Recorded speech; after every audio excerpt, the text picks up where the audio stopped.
Satu syarat. Wah, kamu memang pintar ya. Lucky tersenyum sambil memandang wajah Rasya yang terlihat sangat lucu dan sangat senang dengan pisang goreng yang ada di hadapannya. Aku sudah tidak pulang ke rumah hampir 1 tahun. Dan mama baru membuatkan pisang goreng ini lagi untukku setelah lebih dari 2 tahun terakhir kali aku memakannya. Jawab Rasya sangat senang dengan memakan yang ada di hadapannya. Kenapa kau tidak pulang ke rumah selama itu? Tanya Lucky penasaran. Waktu liburku juga habis untuk menemani kekasihku membuat menu baru untuk restorannya. Aku biasa mencicipi semua menu kreasinya setiap libur. Kadang menemaninya mencari bahan juga. Lalu tersenyum pada Lucky dan melanjutkan kalimatnya sambil menyodorkan pisang goreng. Gigitlah, kau bisa coba rasanya. Ini sangat enak. Lucky menggelengkan kepalanya. Untukmu saja. Lagi pula kau sudah kangen sekali dengan makanan itu. Jangan membaginya padaku. Saran Lucky untuk Rasya sambil tangannya membalikan tangan Rasya yang memegang garpu ke arah mulut Rasya.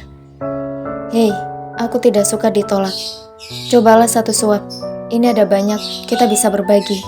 Aku tidak makan terlalu banyak minyak. Akhirnya, setelah berkali-kali Rasya mencoba membujuk, Lucky akhirnya meluluh dan mau menerima suapan dari Rasya. Bagaimana? Enak kan? Tanya Rasya pada Lucky sangat penasaran dengan tanggapan Lucky. Lucky mengangguk berkali-kali. Enak banget. Seriusan, ini enak banget.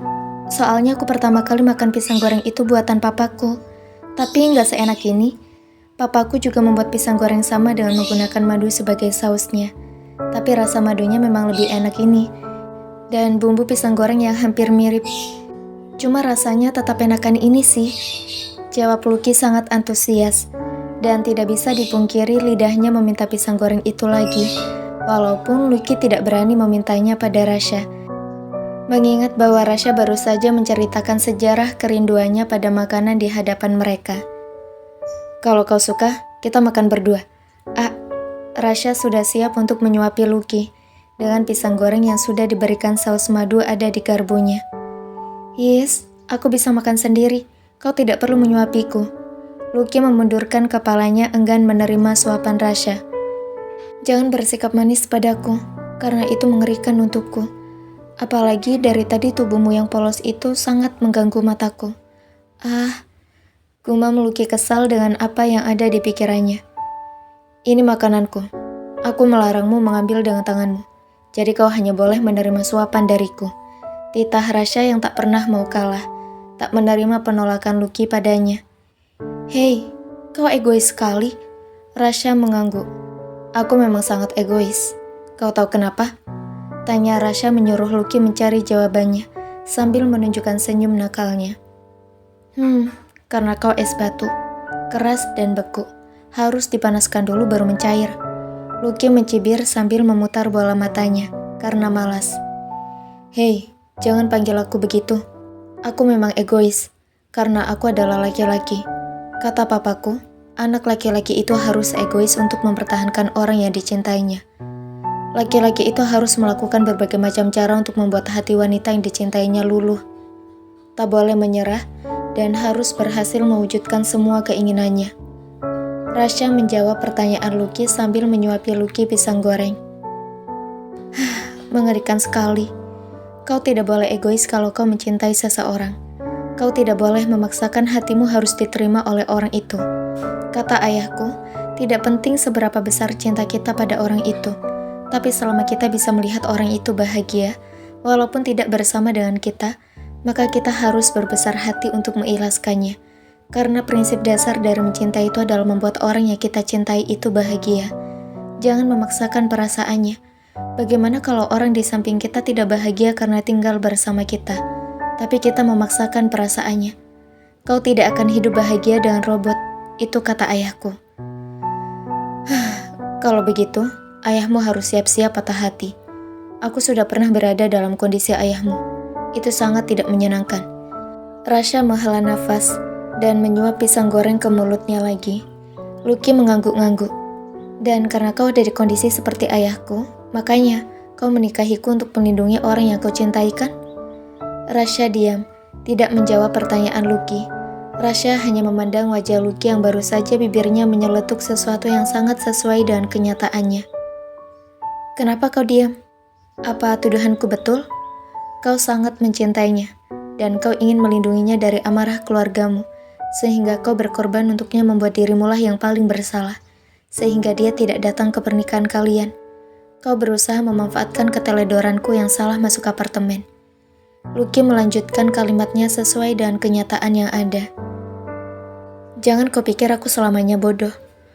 Ayahku menyekolahkanku tinggi-tinggi bukan untuk menjadi orang bodoh.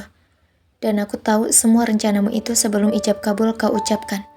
Di situ aku melihat bahwa kau sangat mencintai wanita itu. Dan aku bertanya-tanya dalam pikiranku, wanita seperti apa yang kau cintai, sampai membuatmu bisa tergila-gila padanya. Mau melindunginya sekuat tenaga, bahkan kau mengorbankan dirimu sendiri. Dan sekarang, aku melihatmu bahkan tidak bisa menjawab pertanyaanku.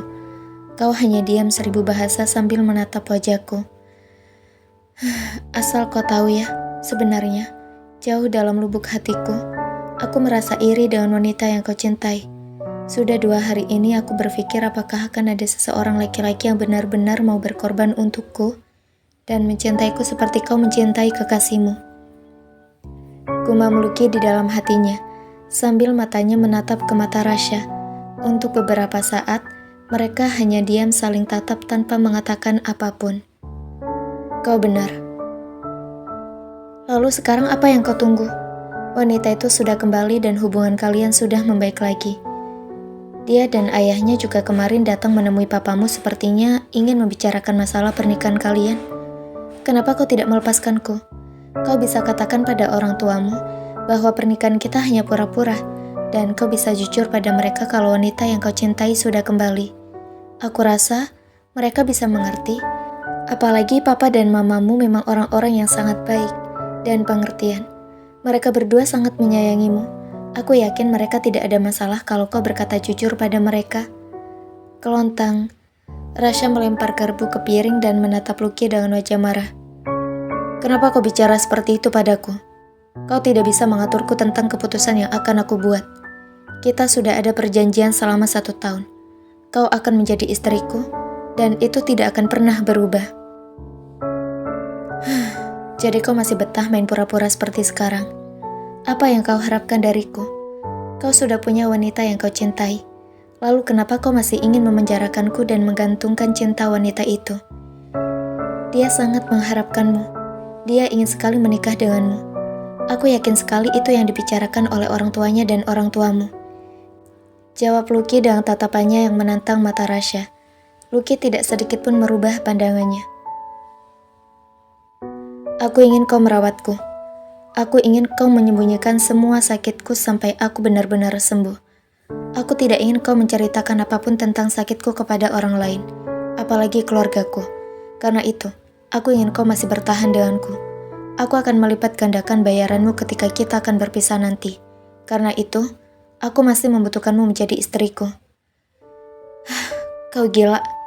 Lucky menggelengkan kepalanya lalu menyisir rambutnya dengan tangannya sendiri dan menaruh rambutnya di belakang telinganya. Kenapa kau tidak bicara masalah ini dengan kekasihmu? Apa dia tidak tahu kalau tubuhmu sakit? Rasya menggelengkan kepalanya. Hah? Jadi dia tidak tahu? Lucky melotot tidak percaya dengan apa yang baru saja didengarnya. Rasya mengangguk. Dia tidak tahu sakitku. Kemarin kami melakukannya baik-baik saja. Aku tidak pernah sakit begini sebelumnya. Lucky menghela nafas.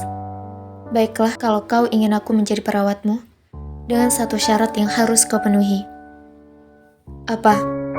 Kedua mata mereka saling menatap, sebelum akhirnya Lucky mengatakan apa yang diinginkannya. Kau harus menurut padaku.